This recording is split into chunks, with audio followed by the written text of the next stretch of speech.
Hello learners, welcome to the NIS studio. Myself Dr. Dena.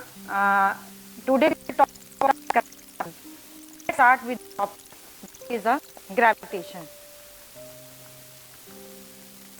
We have listened about the story. आप लोगों ने सुना होगा story के बारे में हैं जब आपने एक न्यूटन किसी पेड़ के नीचे बैठे हुए थे, इवन की सेब के पेड़ के नीचे थे, तो जब सेब इनके सिर पे गिरा तो उनकी ये सेब जो है वो नीचे क्यों गिरा, सीधा ऊपर क्यों नहीं गिरा।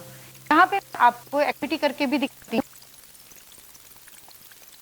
अगर हम लोग बॉल को गिराते हैं तो ये बॉल भी आपका जाएगा, ये मैं इसे ऊपर गिराऊंगी तब भी। सिमिलरली अगर मेरे पास कोई और ऑब्जेक्ट हो, उस ऑब्जेक्ट को भी हम लोग ऊपर गिराएं तो भी वो ऊंचाई, ये बहुत डिपेंड करता है कि हम किस उसके साथ, किस फोर्स के साथ वहां पे वो लगा रहे हैं, अपना फोर्स लगा रहे हैं, तो वो ऊपर जाएगी उसी फोर्स के अकॉर्डिंगली, और उस फोर्स के बाद वो फिर अपने आप धीरे धीरे नीचे आ जाएगी। तो that is known as the, why it is so, that is the concept that is known as the gravitation. और आज इस चैप्टर में हम लोग जो पढ़ेंगे, the objectives of this chapter is you will be able to learn about the illustrate the existence of force of gravitation as well as the state Newton's law of gravitation. After that we will discuss about the term acceleration due to gravity, and then we will discuss and distinguish between mass and weight and what is the relation between them. We will define free fall motion and explain weightlessness. The next is illustrate the force of buoyancy experienced by a body immersed wholly or partially in a fluid. Then we will state the principle of Archimedes that is based on the force of buoyancy. Let's start with the topic that is the gravitation, गुरुत्वाकर्षण। गुरुत्वाकर्षण में जैसे मैंने अभी अभी आपको starting में activity करके दिखाई कि whether we fall the things upward or downward, हम लोग उसे चाहे फोर्स लगा के ऊपर नीचे फेंके या फ्री फॉल में फेंके या हम उसे जस्ट ड्रॉप करें, जो भी चीज है आपकी under the influence of the अर्थ वो आपकी वापस नीचे आती है, और वो जो फोर्स है that is known as the gravitation, गुरुत्वाकर्षण, जिसे हम लोग ग्रेविटी भी कहते हैं। अगर हम लोग ग्रेविटेशन फोर्स को डिफाइन करें, then gravitational force exist everywhere in the universe and all objects in the universe attract each other. जब मैं बात कर रही हूँ कि all objects in the universe attract each other, it means कि छोटे से छोटा ऑब्जेक्ट भी और बड़े से बड़ा ऑब्जेक्ट भी एक दूसरे को अट्रैक्ट करता है। वो हमें अट्रैक्शन क्यों नहीं दिखता है वो हम लोग अभी थोड़ी देर में डिस्कस करेंगे। और यहाँ पे एक interesting aspect of the gravitational force is that it is always attractive. अगर ये ग्रेविटेशनल फोर्स है, आपका पुल है, तो ये हमेशा अट्रैक्टिव होगा। It can't be A repulsive what ever may be the size of bodies. ये साइज ऑफ बॉडीज के इंडिपेंडेंट है, मगर वहां पे अट्रैक्टिव पुल होता है। वो अट्रैक्टिव पुल आपको विजिबल हो सकता है और विजिबल नहीं हो सकता है, that depends upon the circumstances, जो हम लोग डिस्कस करेंगे अभी। इसी पे जब हम लोगों ने बात करी थी स्टोरी की, कि न्यूटन ने इसमें डिस्कस किया कि व्हाई, क्यों सेब जो है वो नीचे गिरा, क्यों वो सेब जो है वो ऊपर की ओर क्यों नहीं चला गया। तो जब उन्होंने उसको स्टडी किया, रिसर्च किया और ऑब्जर्वेशंस देखा, तो उन्होंने फिर हमें लॉ दिया that is known as the Newton's law of gravitation, जिसे हम बात करते हैं न्यूटन का गुरुत्वाकर्षण का नियम। और it states that every particle in the universe attracts every other particle in the universe with a force which is directly proportional to the product of their masses. दो ऑब्जेक्ट्स की बात कर रहे हैं हम लोग, दो ऑब्जेक्ट्स आपस में अट्रैक्ट हो रहे हैं, तो वो फोर्स जो है, वो जो आपकी फोर्स ऑफ ग्रेविटेशन, या हम लोग सिंपल कह दें कि किस फोर्स के साथ वो अट्रैक्शन होगा, that is directly proportional to the product of their masses, दोनों बॉडीज के मासेस के प्रोडक्ट के बराबर होगा, and inversely proportional to the square of the distance between them, और जो उनका आपका डिस्टेंस है उन दोनों ऑब्जेक्ट्स के बीच में, उसके इनवर्सली प्रोपोर्शनल होगा, that is the square of the distance between them. और ये जो अट्रैक्शन होता है, ये आपका दो ऑब्जेक्ट्स के बीच में कहाँ अट्रैक्शन होगा, that is the force is along the line joining the centre line joining between the two particles, जो आपका सेंटर ऑफ लाइन होती है उसके बीच में उस लाइन ज्वाइनिंग के अगेंस्ट जो है वो आपका फोर्स ऑफ अट्रैक्शन होता है। अगर हम मैथमेटिकली इसको लिखना चाहें देन आप देखिए हमारे पास टू ऑब्जेक्ट्स हैं, that is one is the m1 and the second one is the m2। r is the distance between both. आपका देखिए फिगर में जिस तरह से हम दिखा रहे हैं कि आपका m1 का एक ऑब्जेक्ट है और दूसरा m2 का ऑब्जेक्ट है, आपका जो यहाँ पे बीच में उनके बीच में डिस्टेंस r है, ये r जो है छोटा भी हो सकता है, बड़ा भी हो सकता है। m1 m2 जो है वो आपके वेरी कर सकते हैं, ऑब्जेक्ट्स के ऊपर डिपेंड करता है। तो देखिए जो f1 है और जो f2 है, यहाँ पे आप देखेंगे कि ये जो f1 है आपका, ये आपका जो है वो फोर्स आपकी एग्जर्ट कर रहा है, तो आपका जो m2 जो है वो अट्रैक्ट कर रहा है m1 को, और सिमिलरली f2 जो है वो आपका फोर्स जो एग्जर्ट कर रहा है m1 पे, m2 जो है m1 पे कर रहा है और m2 जो है m1 जो है वो m2 पे कर रहा है, दोनों एक दूसरे पे फोर्स एग्जर्ट कर रहे हैं और उन दोनों के बीच में डिस्टेंस जो है दैट इज द r। अब कितनी फोर्स है, that is the force is directly proportional to, हम लोगों ने अभी अभी बात करी थी कि जो आपका फोर्स है that is the product of the masses, that is the m1 is the one first product mass and the m2 is the second mass, and that is inversely proportional. Inversely proportional means that is upon m1 m2 upon r square. यहाँ पे आप देखेंगे कि अगर हम लोग constant of prosperity को यहाँ से रिमूव करते हैं then that is equal to g. f can be written as that is the g m1 m2 upon r square, where m1 and m2 are the masses of the two particles separated by a distance r, and g is a constant of proportionality. g जो है वो आपका constant of proportionality है और ये आपका universal है। Universal means कि इसकी वैल्यू जो है वो आपका थ्रू आउट द इनवर्स, सिर्फ अर्थ की बात नहीं कर रहे हैं हम लोग, अर्थ के अलावा, अर्थ पर तो ये सेम है ही है, बट इसके अलावा आपका यूनिवर्स पे भी ये थ्रू आउट द से जो है इसकी वैल्यू हमेशा सेम रहती है। What will be the value of G, ये हम लोगों ने वैल्यू जब कैलकुलेट करी है, देखो ऐसा यूनिट्स हमें पता है कि f is equal to G m1 m2 upon r square. तो m1 m2 आपके मासेस हैं, that is in kg, and f is the newton, r is the distance. तो आपकी ऐसा unit that can be written as the g जो है आपका is equal to 6.67 into 10⁻⁻11, that is the numerical value of g, and the unit of the f is g is that is the nm square and kg -2।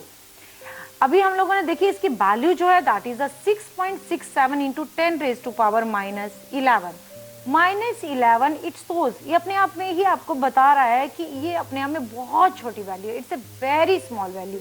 You can realize that the force of gravitation between objects of ordinary masses is very weak.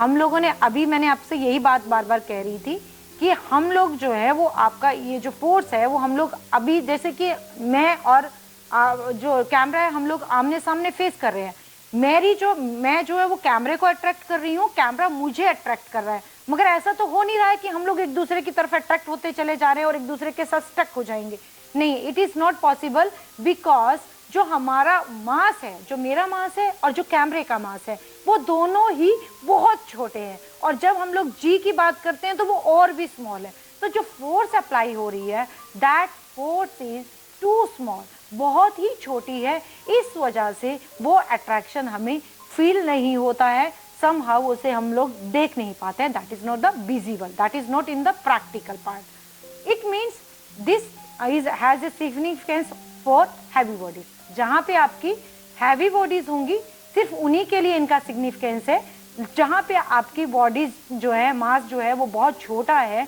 वहाँ पे आपका ये significance नहीं आता है। अब देखिए next हम लोग बात करेंगे, that is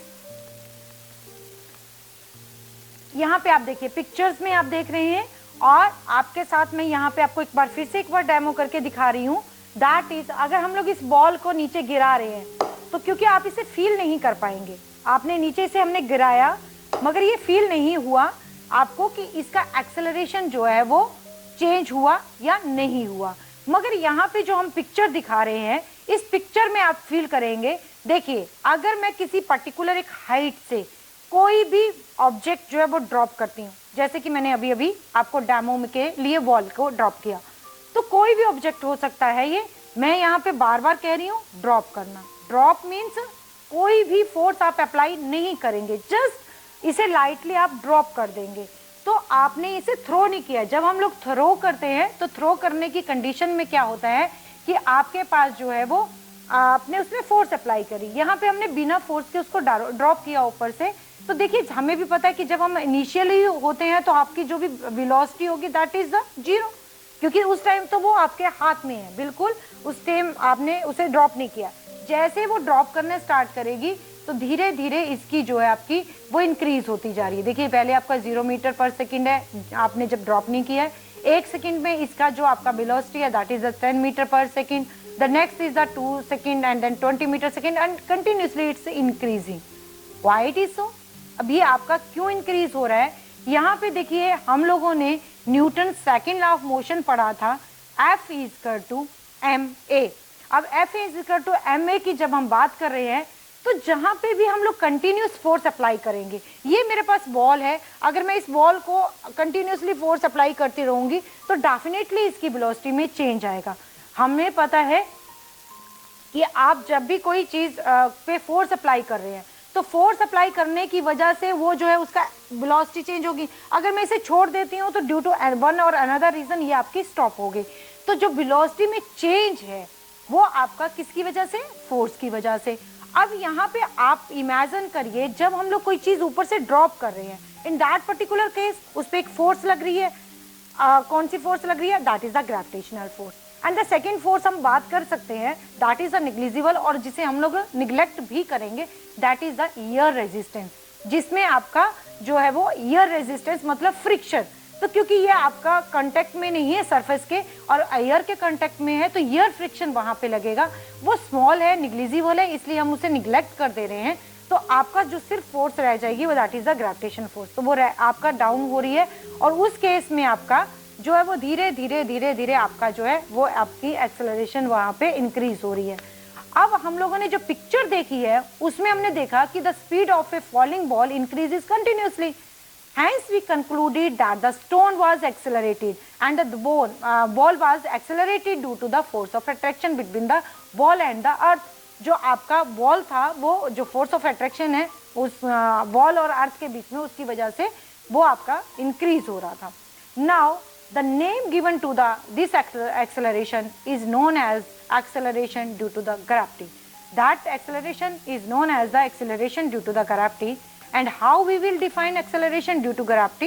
that is known as the Gurutviya Twaran। then we can define the acceleration which is gained by an object because of gravitational force is called its acceleration due to gravity। जब हम object को नीचे गिरा रहे हैं और आपका जो ग्रेविटेशनल फोर्स है वो जब उसे खींच रहा है उसकी वजह से जो एक्सेलरेशन उस ऑब्जेक्ट में आ रही है that is known as the acceleration due to gravity. And because it's acceleration, once again it's acceleration, then its SI unit is metre per second square. Acceleration due to gravity at the surface of earth. अब हम लोग particular बात करें, अभी तक हम लोगों ने जनरल बात करी थी, that is the attraction between the objects, any two objects. वो कोई भी दो ऑब्जेक्ट्स हो सकते हैं, स्मॉल ऑब्जेक्ट्स, हैवी ऑब्जेक्ट्स। अब हम बात कर रहे हैं एक अर्थ, जो हमारा एक मास तो हमारा फिक्स हो गया, that is earth. And the second is आपका कोई भी ऑब्जेक्ट हो सकता है, जैसे मैंने अभी बॉल की बात करी, आपका कोई और सैटेलाइट हो सकता है, यानी एनीथिंग जो भी आपका अर्थ के बीच में आएगा एटमॉस्फेयर में, कोई भी आप ऑब्जेक्ट को इमेजिन वहां पे कर सकते हैं। तो जो आपका अर्थ का है तो acceleration due to gravity at the surface of earth is represented by the letter G, small g। देखिए जो कैपिटल G हमने बात करी थी that was the universal gravitational force, आपका कांस्टेंट ऑफ प्रोपोर्शनैलिटी। एंड जो स्मॉल g की हम बात कर रहे हैं that is the acceleration due to gravity. Both are the different, we can't replace small g with the capital G। दोनों अपने अलग अलग चीजें हैं और वो अलग अलग ही मैटर करती हैं। It can be given as a small g and its value that is standard value and it's defined as 9.80665 metre per second square, जबकि हम इसे 9.8 मीटर पर सेकेंड स्क्वायर लेते हैं, और in general cases round figure में हम इसे 10 metre per second square भी ले लेते हैं. The next question arises that is this acceleration large if the stone has a large mass? अगर आपका जो हम अब जो बात करेंगे that is the particular for the gravitation force between earth and the any other object. मतलब कि एक ऑब्जेक्ट आपका फिक्स है, that is the earth.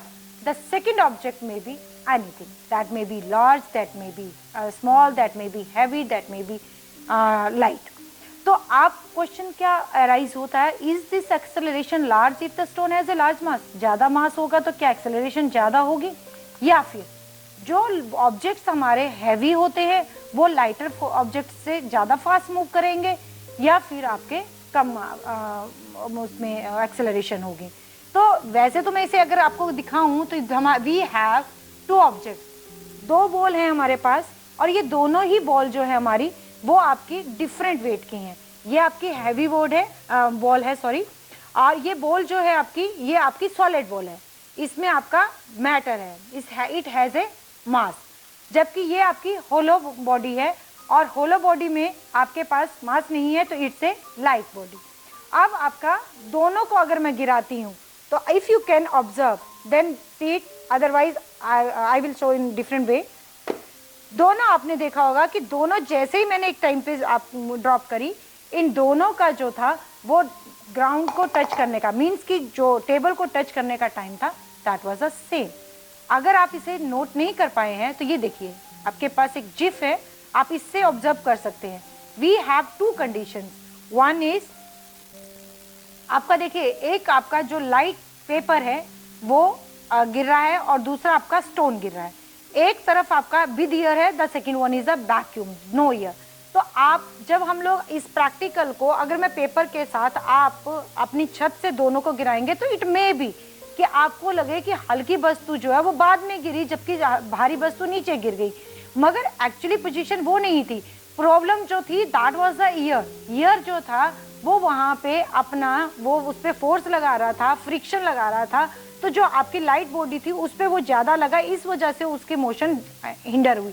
जबकि आपका वैक्यूम के केस में देखिए दोनों के दोनों ऑब्जेक्ट्स जो है वो आपके सेम टाइम पे नीचे गिरते हैं.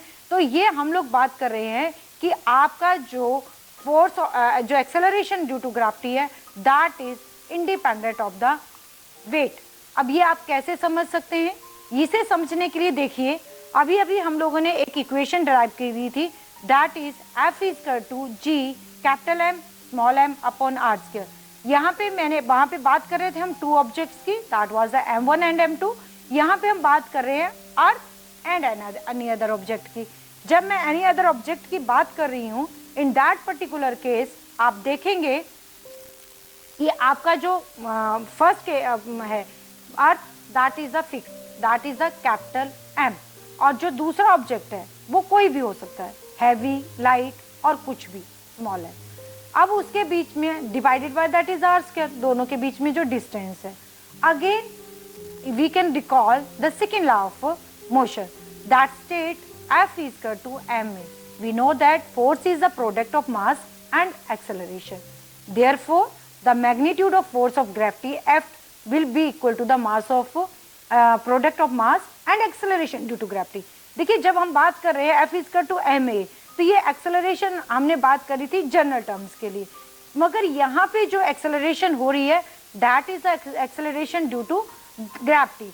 तो जो आपका ये A है that can be replaced by the G, क्योंकि अब जो एक्सेलरेशन है that is the due to gravity and the acceleration due to gravity is denoted by G.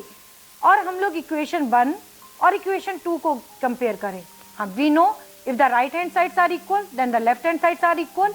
तो F जो होगा that will be equal to G M capital M small m divided by r square that is equal to mg.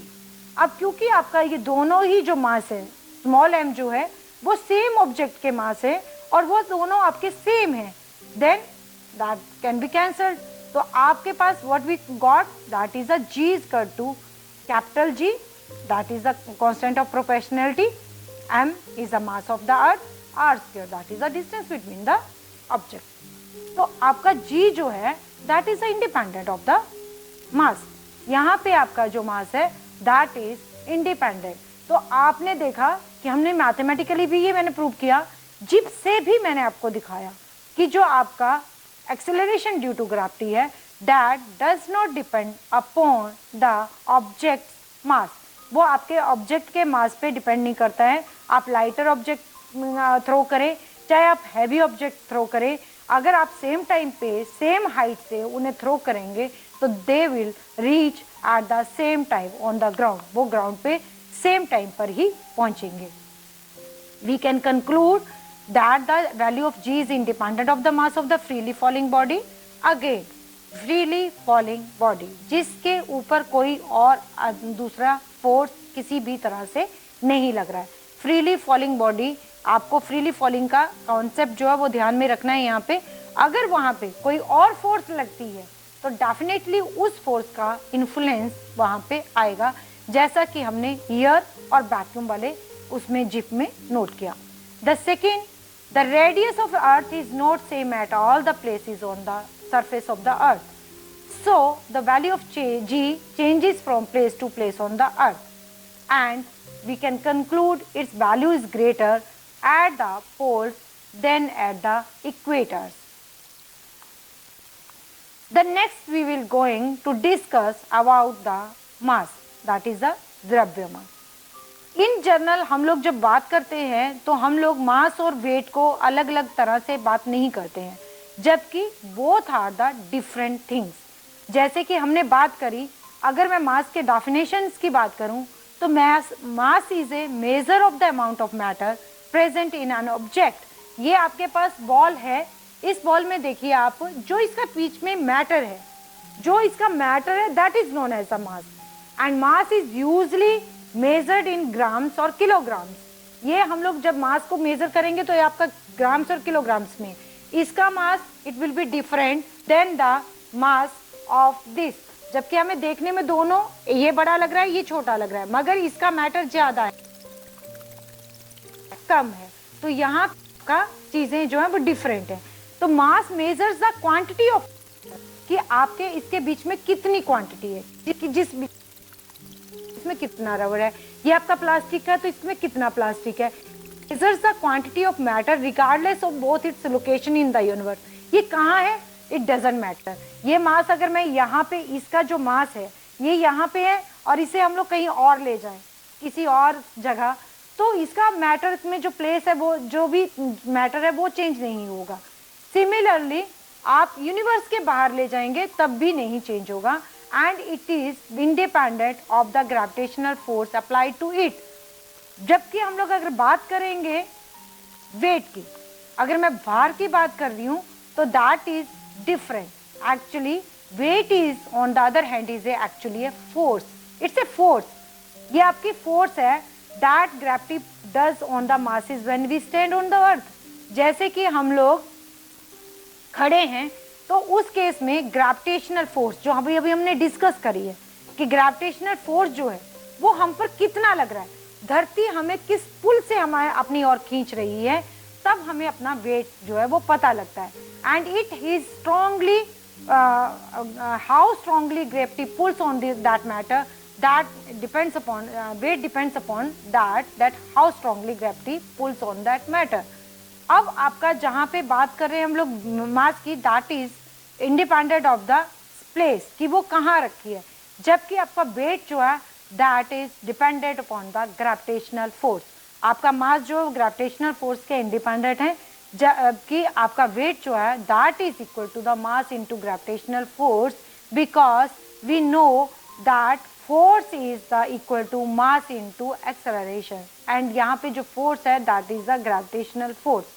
आपका जो पुल लगेगा that is the gravitational force, तो wait आपका जो है that is equal to mass into gravitational force।